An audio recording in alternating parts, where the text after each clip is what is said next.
요한복음 15장 4절에서 예수님 이렇게 말씀하셨습니다. 나의 안에 거하라. 그리하면 나도 너희 안에 거하리라. 하나님께서 우리 가운데 거하시는 것, 예수님께서 우리 안에 계시다는 것을 우리가 누리기 위해서 우리가 먼저 해야 될 일이 있는데, 그게 우리가 그분 안에 거하는 것입니다. 하나님이 왜 우리 가운데 계시는데 왜 우리 가운데 그 역사가 일어나지 않을까? 이런 질문을 많이 하는데, 우리는 내가 예수님 안에 거하고 있는가? 이 점에 대해서는 이상할 정도로 소홀히 여길 때가 많습니다. 그래서 오늘 본문도 이렇게 시작합니다. 지존자의 은밀한 곳에 거하는 자여, 전능자의 그늘 아래 사는 자여. 이렇게 본문은 시작됩니다. 오늘 이 시편 91편은 너무나 아름다운 시편입니다. 하나님을 사랑하는 하나님의 백성들은 지존자의 은밀한 곳에 거하며 전능자의 그늘 아래 거하는 자라는 이 귀한 고백, 듣기만 해도, 읽기만 해도 참 은혜가 되는 말씀이라 하겠습니다. 그러한 자는 여호와를 향하여 그는 나의 피난처요 나의 요새시니 내가 의뢰하는 여호와 하나님이라, 그렇게 고백할 것이라는 겁니다. 그를 하나님은 새 사냥꾼의 올무에서와 또 모든 환난에서 건지시며 심한 전염병에서도 건져주실 거라 약속하십니다. 하나님의 백성들이 누리는 말할 수 없는 은혜요 복음이라 하겠습니다. 그런데 말씀은 은혜가 되는데, 이 말씀이 내 마음에 실제로 이렇게 역사하느냐, 실제로 내 마음에 이만큼의 감동이 있느냐, 그건 별개의 문제인 것 같습니다. 내가 진짜 이 지존자의 은밀한 곳, 전능자의 그늘 안에 사느냐, 정말 하나님께서 나를 환난에서 보호해 주시는 것이 진짜냐, 내 삶의 경험에서 이게 분명치 않습니다. 여러분, 저는 죄송하지만 목회를 시작하면서, 목사 안수 받으면서 내가 목회를 열심히 하면, 설교를 열심히 하고 예배를 잘 인도하면 우리 교우들이 다 믿음으로 승리하고 기도로 승리하고 다윗이 골리앗을 무너뜨리는 것처럼 다 승리, 그냥 모든 게 그렇게 되는 줄 알았어요. 그런데 목회가 힘든 것은 다른 게 아닙니다. 저는 예수님처럼 달리다 쿰, 소녀여 일어나라 해서 일으킬 수 있는 능력이 없거든요. 그런데 목회의 대부분은 교인들이 당하는 많은 어려움, 환난, 이것을 대면해야 됩니다. 오늘 본문에 나오는 표현으로 얘기하자면 새 사냥꾼의 올무와 같은 어려움, 심한 전염병과 같은, 밤에 찾아오는 공포라 했습니다. 낮에 날아드는 화살이라 했습니다. 어두울 때 퍼지는 전염병, 밝을 때 닥쳐오는 재앙. 목회를 하면서 온통 교인들에게 듣는 소식은, 또 제가 씨름해야 될 소식은 그런 소식들인 거예요. 낮에 날아드는 화살과 같은, 밤에 찾아오는 공포와 같은.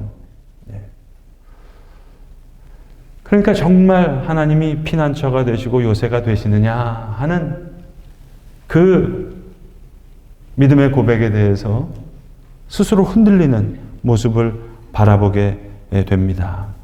근데 오늘 본문은 너희가 내 안에 거하면, 내가 너희 안에 거해서 나는 피난처가 되고 요새가 되고 주의 깃으로, 주의 날개로 너희를 품으시리라. 반드시 보호해 주시겠다는 약속이죠. 그래서 오늘 시편 기자는 하나님의 진실함이 나의 방패와 손방패가 된다 했습니다. 세번역 성경으로 보시면 나의 갑옷이 되고 나의 방패가 되신다. 그러니까 우리를 지켜주시는 갑옷과 같은, 방패와 같은 그 힘은 하나님의 진실하심 속에 있다는 거예요. 그러니까 하나님의 진실함이 믿어지는 사람은, 다시 말하면 지존자의 은밀한 곳에 거하는 사람이고 전능자의 그늘 아래 있는 거하는 사람이라면, 난 잘 모르겠어, 하나님의 진실하심에 대한 믿음을 던져버리는 사람이 되게 된다면 그 사람은 지존자의 은밀한 곳, 전능자의 그늘에서 벗어나는 것이 된다는 그런 이야기가 될 것입니다. 오늘 특별히 시편 91편은 하나님의 보호하심을 두 가지 측면에서 설명하고 있는데, 하나는 피난처와 같은, 요새와 같은, 물샐 틈 없는 그런 단단한 요새와 같은 보호하심, 그 하나님의 권능을 이야기하고, 또 하나는 어미의 날개 품과 같은, 주님이 그의 깃으로 그를 덮으시고 그의 날개 아래로 너가 피할 것이다. 이 하나님의 사랑, 이게 잘 안 믿어지는 거예요. 의심이 되는 겁니다. 그러나 여러분, 저와 여러분에게 의심할 수 없는 증거가 하나 있죠. 그게 십자가입니다. 주의 십자가가 나의 요새가 되시고, 주의 십자가가 나를 덮으시는 깃이 되시고 날개가 되시는, 십자가가 나의 증거예요. 십자가가 나를 완벽하게 보호해 주시는 요새가 되기도 하고, 그럼에도 불구하고 우리는 수없이 넘어지고 좌절하고 쓰러집니다. 슬픔 곡에 빠지고 실패 가운데 빠집니다. 그때마다 나를 품어주시는 그의 깃, 그의 날개 품은 바로 십자가일 거예요. 그래서 우리가 부르는 찬송이 있잖아요. 십자가 그늘 아래 나 쉬기 원하네. 사실은 십자가지만 어찌 보면 더 중요한 거는 십자가의 그늘인지도 모르겠어요. 그늘. 참 따뜻한 말이죠. 그 아늑하고 깊은 그 그늘. 그래서 그 십자가의 그늘에서 내 쉴 곳을 찾았다고 우리가 찬송을 부르잖아요. 제가 교인들한테 교회가 준비하는 선물을 드릴 때가 있는데, 그게 뭐냐면 흙으로 만든 도자기, 구운 도자기 십자가를 선물합니다. 사실은 십자가를 선물하지만 드리고 싶은 것은 십자가의 그늘인지도 모르겠어요. 그래서 병원 신방 갈 때 환우들에게 이 십자가를 드리기도 하고, 특별히 임종 환자에게 이 십자가를 드릴 때가 있습니다. 제 속의 마음은 이 십자가의 그늘 아래 거하시기를 바라는 그런 마음일 거예요. 어떨 때는 이 임종 환자가 이 도자기 십자가를 들고 기도하시다가 이제 임종하는 경우가 있습니다. 그러면 유족들이 관에 그 십자가를 같이 이제 넣습니다. 그리고 이제 화장이 끝나고 수골 하게 될 때, 유골, 그 뼈를 수습하게 될 때 보면 흙으로 만든 도자기니까 그 도자기는 변하지 않고 그대로 있는 모습을 보게 돼요. 그럼 이제 유골을 빻아서 이렇게 보관할 때 거기에 그 십자가는 빠지 않고 그대로 이렇게 함께 보관할 때가 있습니다. 그러면 이게 찬송가의 가사구나 하고 느껴질 때가 있어요. 십자가 그늘 밑에 나 쉬기 원한다. 십자가 그늘에서 내가 쉴 곳을 찾았다 하는 그런 고백 말입니다. 사실은 여러분, 제가 이 십자가 그 도자기 선물을 드리지만 제가 사실 진짜 우리 성도들한테 선물하고 싶은 게 하나 있는데, 선물 드리면 좀 이상할 것 같아서 선물을 못 드리는데, 그게 뭐냐면요, 기도보예요. 기도보. 기도보자기. 왜 유대인들 보면은 탈릿이라고 그들 부르는데, 머리에서부터 이게 어깨까지 두르고 기도하는 그 기도보자기 보신 적 있으세요, 여러분? 그걸 좀 선물하고 싶어요. 오늘 본문의 표현처럼 그의 깃으로 나를 덮으시고 그의 날개 아래로 피하리로다. 지존자의 은밀한 곳, 전능자의 그늘 아래, 이 기도를 통해서 임하는 그 은혜의 그늘이 있다면, 근데 괜히 보자기 선물 잘못했다가 이 기독교가 유대교도 아니고 천주교도 아닌데 이 교회 좀 이상한 교회다 하실까봐 제가 좀 조심스러운 게 있는데, 사실은 여러분 지난 주일만 하더라도 우리가 아동 세례식 때, 또 우리 입교식 때 제가 우리 입교자들 또 수세자들한테 이렇게 하얀 목도리를 걸어주면서 주님의 은혜와 사랑 안에 감사하기를 원합니다 하고 선물했잖아요. 사실 주고 싶은 선물은 뭐였냐면 그의 깃으로 그의 날개에 품으시겠다 하는 그런 십자가의 그늘과 같은 그 기도 보자기, 이걸 선물하고 싶은 마음이 있어요. 제가 교회 사택 이곳저곳에서 이제 살아보지만 지금까지 제가 살아온 곳 중에서 제일 마음에 추억이 남는 곳이 하나 뽑으라면 미국 유학 중에 이제 두 번째 있었던 기숙사 방인데요. 2년 동안 제가 있었는데요. 한 200년 된 오래된 기숙사인데 그 방 안에 제법 큰 옷장이 하나가 있었어요. 그럼 옷장 위에다가 이 옷을 이렇게 걸게 되면 이 밑에 공간이 왕큼 남아요. 그럼 그 카페트 위에다가 방석을 하나 깔고 그리고 거기에다가 이렇게 십자가를 하나 놓고 기도를 하면 아주 좋은 기도방이 됩니다. 저는 뭐 어머니 뱃속에 있었던 거 기억은 나지 않지만 아마 어머니 뱃속이 이랬을 것 같지, 이랬을 거다 할 만큼 그런 평안함을 느낄 때가 있거든요. 옷장이니까 뭐 방음도 잘 되고 찬송도 부르면 너무너무 좋은 거예요. 깜깜한 옷장 속에서 랜턴 켜고 이게 성경을 읽으면 이건 뭐 환한 책상에서 읽는 성경, 도서관에서 읽는 성경하고는 좀 차원이 다른 것 같아요.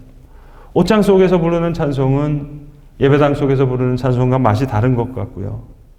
그 옷장 속에서 기도하는 기도는 예배 시간에 기도하는 기도랑은 기도의 맛이 다르고 그래서 이 아파트 저 아파트에 살아도 이 기숙사 그 옛날 기숙사 옷장에 있었던 그 분위기가 연출이 안 되는 거예요. 그래서 이 기도 담요라도 뒤집어 쓰고 이 기도 보자기 쓰고 그렇게 기도하면 그러면 어떨까 이제 그 생각을 좀 해보거든요. 그래서 새벽 기도 오시는 분들한테라도 이거 좀 선물할까 생각해 보다가도 마음에 걸리는 게 예수님이 마태복음 23장에 하셨던 말씀이에요. 서기관들과 그 바리새인들 보면서 너 옷수를 길게 하지 말라 그랬잖아요. 그게 뭐냐면은 유대인들의 그 탈렛하고 하는 이 기도 보자기 밑에 찌찌트라고 하는 이 옷수를 길게 달거든요. 예. 그러나 아무튼 여러분 할아버지 할머니가 쓰던 기도 보자기를 손자 손녀에게 우리가 넘겨줄 수 있으면 얼마나 좋을까. 구약 성경에도 보시면은 엘리야의 겉옷이라는 그 단어가 나오는 장면이 있거든요. 나중에 엘리사가 엘리야로부터 받은 갑절의 영감을 받을 때 엘리야가 그 겉옷을 엘리사에게 던져줍니다. 그 겉옷이 무엇이었을까? 저 갈멜산에서 바알과 아세라 선지자 850명과 대결한 후에 아합과 이세벨이 막 죽이려고 하니까 도망가잖아요. 저 밑으로 내려가서 브엘세바에 가서 로뎀나무 아래에서 죽기를 간청하다가 굴 속에 들어가서 하나님 앞에 기도하다가 성경에 보시면 하나님의 세미한 음성을 들었다 그러거든요. 저는 엘리야가 들었던 그 세미한 음성이 무엇일까? 너무 궁금할 때가 많아요. 정확하게는 모르지만 이런 거는 아니었을까? 엘리야의 마음이 조용해진 거예요. 번잡했던 엘리야의 마음이 차분해진 거예요. 하나님의 세미한 음성이 들립니다.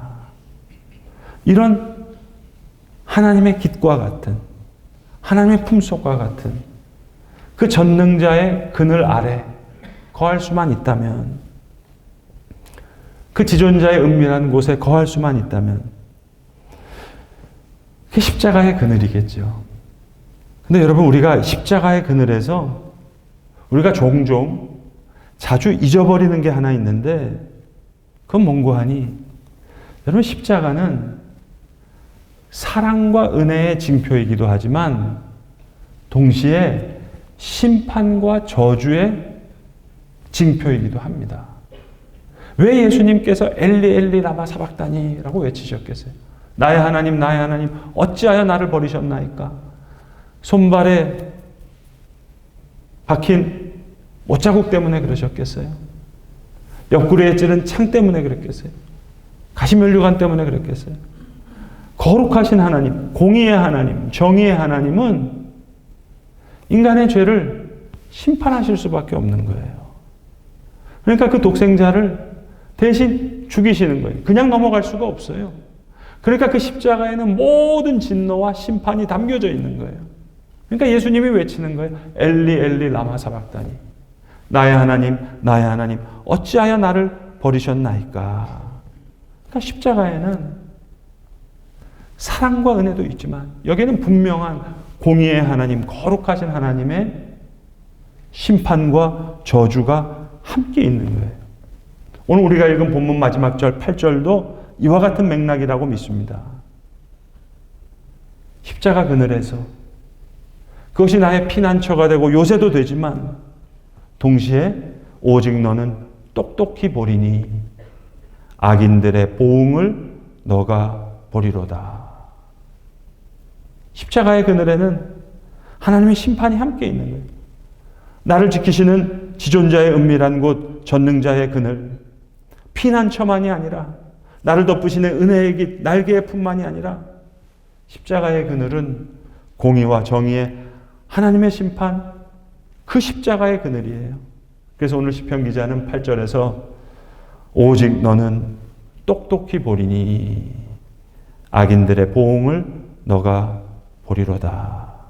십자가의 그늘, 은혜의 그늘이고 역사를 오른장 중에 품으시는 공의와 심판의 하나님의 그 십자가의 그늘이 여기 함께 있는 줄로 믿습니다. 여러분, 우리에게 국민배우로 잘 알려져 있는 그 김혜자 권사님 계시죠? 그분이 주인공으로 나오는 마더라는 영화가 있었습니다.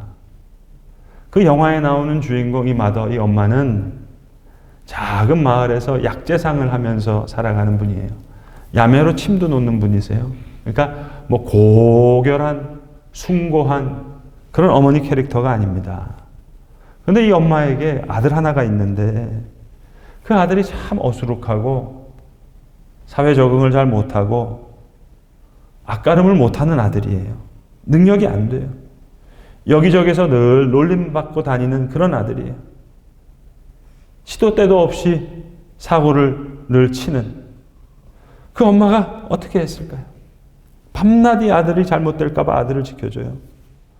아들이 잘못되지 않도록 감싸고 돌봐주는, 그래서 어떤 사고도 당하지 않도록 아들의 잘못을 감싸주고 아들이 억울해가 될까 봐 아들 대신 달려들어서 문제를 해결하고 그래요. 근데 한 번은 이 아들이 살인사건의 범인으로 몰립니다. 엄마가 앞이 캄캄한 거예요. 경찰도 믿을 수가 없고 변호사도 믿을 수가 없어요. 그래서 자기가 직접 나서서 이 아들의 혐의를 벗게 하는 것인데 충격적인 사실은 뭐냐면 사실은 이 아들이 범인인 거예요. 그런데 엄마가 그 아들을 혐의를 벗게 합니다. 그러다 보니까 다른 사람이 엉뚱하게 범인으로 몰리게 되는 거예요. 여기서 나오는 이 주인공 엄마의 유명한 대사 한마디가 사실은 이 영화 전체를 꿰뚫는 핵심입니다. 진짜 범인인 자기 아들은 이 엄마 때문에 풀려났는데 다른 청년이 지금 범인으로 몰렸잖아요. 이때 주인공 엄마가 묻는 말이 있어요. 뭐라고 묻느냐 하면 넌 엄마 없니? 넌 엄마 없어? 그 말입니다, 여러분. 너는 엄마 없니? 여러분, 안타깝게도 우리는 이러한 소중한 존재가 없는 자들을 향하여 고아라고 부릅니다. 그러면 하나님 없이 사는 사람은 뭐라고 할까요? 십자가 그늘이 없는 사람을 우리가 뭐라고 부를 수 있을까요? 그건 영적인 고아라고 할 수 있습니다.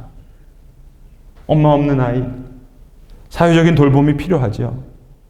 하나님 없는 영적 고아는 어떻게 할까요? 누가 돌봐줄 수 있을까요? 죄송하지만 없습니다. 그 사람을 돌봐줄 사람이 없어요. 영적 고아로 살아가는 사람, 정말 불행한 사람입니다. 서두에도 말씀드렸지만 목회가 어려운 건 다른 게 어려운 게 아니고요.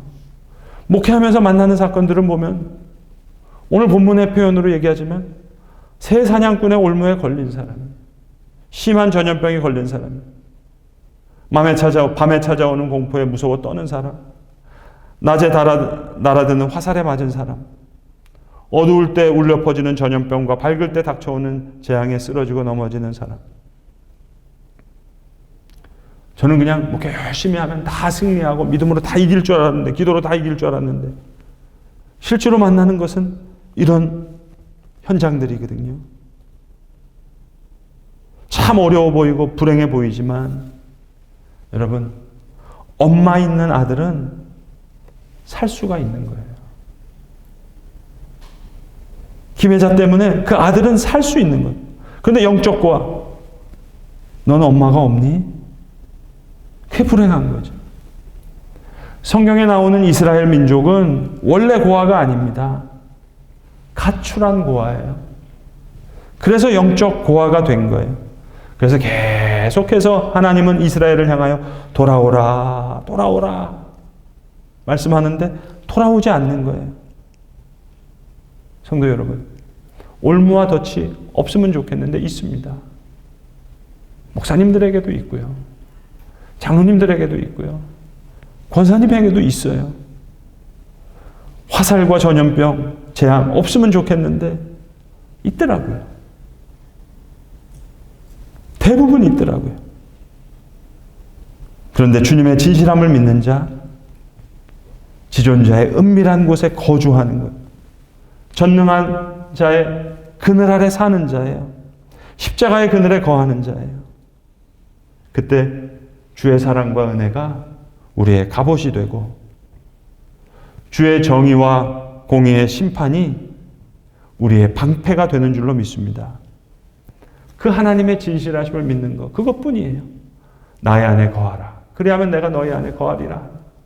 그 진실함을 믿을 때 지존자의 은밀한 곳은 나의 방패가 되고 전능자의 그늘은 나의 갑옷이 되는 줄로 믿습니다. 기도하겠습니다. 아버지 하나님, 우리 삶 속에 경험하는 사냥꾼의 올무와 같은 경험들, 날아드는 화살과 같은 그런 경험들, 참 공포와 재앙과 같은 무서운 것을 우리가 많이 경험하고 살아갑니다. 그러나 진정한 공포와 재앙은 전능자의 그늘이 없는, 지존자의 은밀한 곳에 거하지 못하는 십자가의 그늘이 없는 것이 우리에게 가장 큰 재앙인 줄로 아오매, 주님, 원컨대 기도하건대 오늘 시편 기자의 말씀처럼 전능자의 그늘로 나를 덮으시옵소서. 또 십자가의 그늘에서 악인들의 보응을 똑똑히 볼 수 있도록 주의 깃으로, 주의 날개 아래로 우리가 거하게 하여 주시옵소서. 우리 구주 예수 그리스도의 이름으로 기도드리옵나이다. 아멘.